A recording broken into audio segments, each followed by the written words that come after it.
দ্বিতীয় দফা শেষের 4 দিন পর ভোটের চূড়ান্ত হার প্রকাশ করল কমিশন। প্রথম দফার ভোটের চূড়ান্ত হার 66.14%, দ্বিতীয় দফার ভোটের চূড়ান্ত হার 66.71%। প্রাথমিক হিসেবের থেকে ভোটের হার প্রায় 6% বেশি। ভোটের হার বৃদ্ধি নিয়েই প্রশ্ন তুলছে বিরোধীরা। বিরোধীদের বক্তব্য যে সংখ্যা না দিলে ভোটের শতকরা হার অর্থহীন। 2014 পর্যন্ত প্রতি কেন্দ্রে মোট ভোটারের সংখ্যা মিলত। আমরা এই নিয়ে বিস্তারিত কথা বলবো। এই মুহূর্তে আমাদের সঙ্গে টেলিফোনে রয়েছেন প্রতিনিধি সত্যসুন্দর ভট্টাচার্য। সত্য, প্রথম দফা এবং দ্বিতীয় দফার লোকসভা নির্বাচন শেষ হবার পর অবশেষে ভোট কত পড়েছে সেই ভোটের হার প্রকাশ করেছে নির্বাচন কমিশন, কিন্তু 4 দিন পর কেন? দ্বিতীয় দফার লোকসভা নির্বাচন হয়ে যায় 4 দিন পর কেন? এতটা বিলম্ব হলো কেন? দেখো, নির্বাচন কমিশন যে তথ্য দিয়েছে, প্রথম দফার যে নির্বাচন হয়েছিল গত 19 এপ্রিল এবং দ্বিতীয় দফার নির্বাচন হয়েছিল 26 এপ্রিল, তাতে প্রথম দফার ক্ষেত্রে যে শতাংশের হার নির্বাচন কমিশন জানিয়েছে তাতে 66.14% প্রথম দফা পরে ভোট পড়েছে গোটা দেশে। তার মধ্যে প্রথম দফাতে 102 লোকসভা আসনে নির্বাচন ছিল এবং দ্বিতীয় দফার ক্ষেত্রে 88টা আসনে নির্বাচন ছিল, সেখানে পরে ভোট করেছে 66.71%।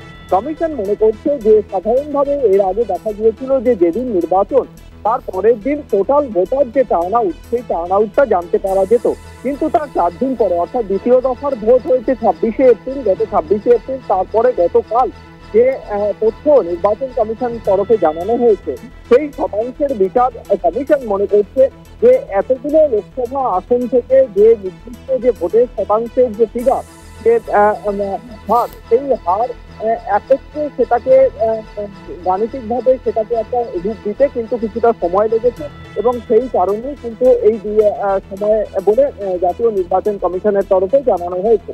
কিন্তু গোটা বিষয়টা নিয়ে কিন্তু একটা প্রশ্ন উঠেছে, কিন্তু সাধারণভাবে যেটা দেখা গিয়েছিল যে এর আগে যখন নির্বাচন হয়েছে সেই নির্বাচনের দিন না হলে তার পরের দিন যে টোটাল ভোটার টার্ন আউট কত শতাংশ ছিল তার থেকে 1% একটু বেশি কম হেরফের হতে পারত, কিন্তু একেবারে সেক্ষেত্রে 6% মতো ভোটের হারের এই যে ফারাক, সেটা কেন হলো সেটা নিয়ে কিন্তু ইতিমধ্যেই প্রশ্ন উঠেছে। তবে কমিশন মনে করছে যেহেতু এতগুলো লোকসভা কেন্দ্রের একটা সমষ্টিগত শতাংশের হিসেব প্রকাশ করতে হয়, সেই কারণেই এই দেরি হয়েছে বা এই ফারাকটা চোখে পড়েছে।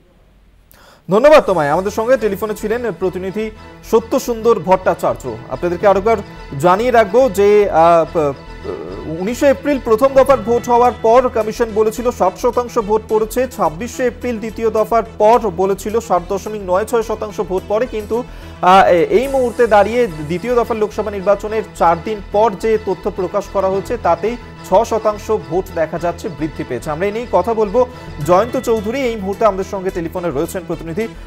জয়ন্ত দা, এই যে প্রাথমিক হিসেবের থেকে ভোটের হার প্রায় 6% বেশি এই মুহূর্তে বলছে নির্বাচন কমিশন, সেই নিয়ে বিরোধীরা সুর চড়াচ্ছে, কি বক্তব্য বিরোধীদের? যে প্রতিক্রিয়া আমরা পাচ্ছি তার কারণ যে এই ইভিএম অর্থাৎ এই বৈদ্যুতিন ভোট যন্ত্রের স্বচ্ছতা নিয়ে প্রশ্ন বহুদিন ধরেই বিরোধীরা করে আসছে। এই নিয়ে একটি মামলাও হয়েছে এই প্রসঙ্গে, খুবই প্রাসঙ্গিক বিষয়টা। সেই মামলাটা এখন সুপ্রিম কোর্টে ছিল, সুপ্রিম কোর্ট সেটা খারিজ করে দিয়েছে, সেটা পরে আসছি। মূল বক্তব্য হচ্ছে যে যেটা নির্বাচন কমিশন জানাচ্ছে যে তাদের সময় লেগেছিল। আচ্ছা, 1952 সাল থেকে ভারতবর্ষে নির্বাচন হয়ে আসছে, অতীতে কোনো রেকর্ড কখনো বলে না গত 10-20-25 বছরের মধ্যে আমার ব্যক্তিগতভাবে আমি কোনোদিন মনে পড়ছে না যে 6 দিন 7 দিন বাদে নির্বাচন কমিশন জানাচ্ছে ভোটের শতকরা হার কত ছিল, এইটুকু। তো এর মধ্যে তো ভোটের ফল বেরিয়ে যাওয়ার কথা ছিল। নেয়ার 7 দফায় ভোট হচ্ছে বলে, তাহলে তো একটা দফায় যদি ভোট হতো ওই তো ফল বেরিয়ে যাওয়ার কথা। তো তাহলে এই শতকরা হিসেবটা করতে 4 দিন সময় লেগে গেল, এবং যেই 4 দিন লাগলো দেখা যাচ্ছে যেই বিষয়টা নিয়ে বিতর্ক হচ্ছিল গত 19 এপ্রিল প্রথম দফা ভোটের পর থেকে এবং 26 তারিখের ভোটের পর থেকে যেই বিতর্কটা দেখা দিচ্ছিল যে কেন এত ভোটারের সংখ্যা বা ভোটদাতার সংখ্যা হার এত কমে গেল কি করে, এত কম লোক ভোট দিচ্ছে কি করে? একটা হতে পারে যে গ্রীষ্ম প্রধান, প্রত্যেক বাড়ি তো গ্রীষ্ম প্রধান এই মে মাসেই ভোট হয়ে থাকে, তাহলে আর কোনো যুক্তি খুঁজে পাওয়া যাচ্ছিল না। তবে এটুকু একটা সংশয় দেখা দিয়েছিল বিশেষ করে শাসক শিবিরে, যে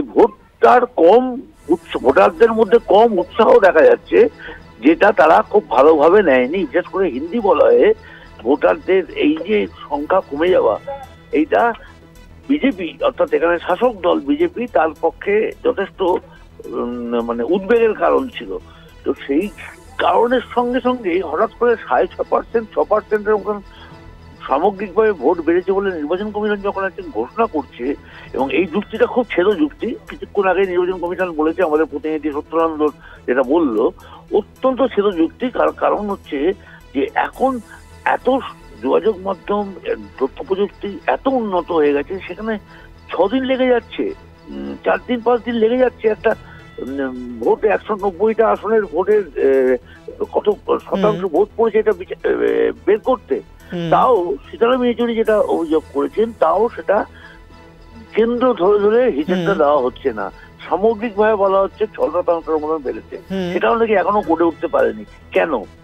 এই অস্বচ্ছতার বিষয়টা কিন্তু একেবারে। আপাতত ধন্যবাদ জয়ন্ত চৌধুরী, আমাদের সঙ্গে টেলিফোনে ছিলেন প্রতিনিধি। এবং এই যে ঘটনা, সেই ঘটনা নিয়েই তৃণমূল, তাদের কি বক্তব্য, তাদের কি দাবি, শোনাবো আপনাদের।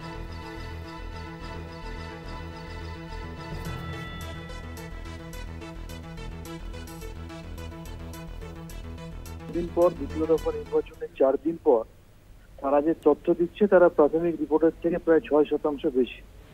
এই নিয়ে সারা ভারতবর্ষের সমস্ত বিরোধী দল বিরোধিতা করেছে এবং প্রশ্ন তুলেছে। আমরা তো নির্বাচন কমিশন যে পক্ষপাত দুষ্ট সেটা বারংবার তথ্য দিয়ে প্রমাণ করেছি, এবং আমরা বারবার আশঙ্কা প্রকাশ করেছি ইলেকট্রনিক ভোটিং মেশিনে তারা ম্যানিপুলেশন করতে পারে।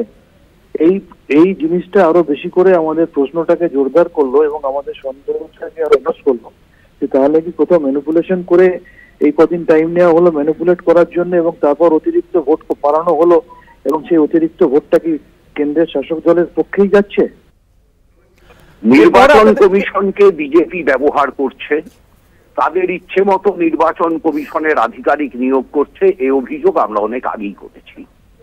এখন এটা প্রমাণিত হচ্ছে গোটা দেশের মানুষের কাছে। কবে বলুন তো 52 সাল থেকে শুরু করে লোকসভার ক্ষেত্রে 2019 পর্যন্ত বা রাজ্য বিধানসভার ক্ষেত্রে 2021 পর্যন্ত কত শতাংশ ভোট পড়লো এটা জানাতে নির্বাচন কমিশনের 4 দিন সময় লেগেছে। 99% ক্ষেত্রে অন ডেট নির্বাচন কমিশন পার্সেন্টেজ অফ ভোট জানিয়েছে। একটা দুটো রেয়ার কেসে পরের দিন সকালে জানিয়েছে। 4 দিন বাদে জানাচ্ছে আগে যা জানিয়েছিল তার থেকে 6% বেশি ভোট পড়েছে। তার মানে কি 6% ভোট বিজেপির পক্ষে ইনক্লুড করবার জন্য ইভিএম মেশিনে ব্যবস্থাপনা করা আছে, সেই ব্যবস্থাপনা অনুযায়ী নির্বাচন পরিচালিত হচ্ছে। নির্বাচনকে প্রহসনে পরিণত করে কার্যত ভারতবর্ষকে গৃহযুদ্ধের দিকে ঠেলে দিতে চাইছে বিজেপি।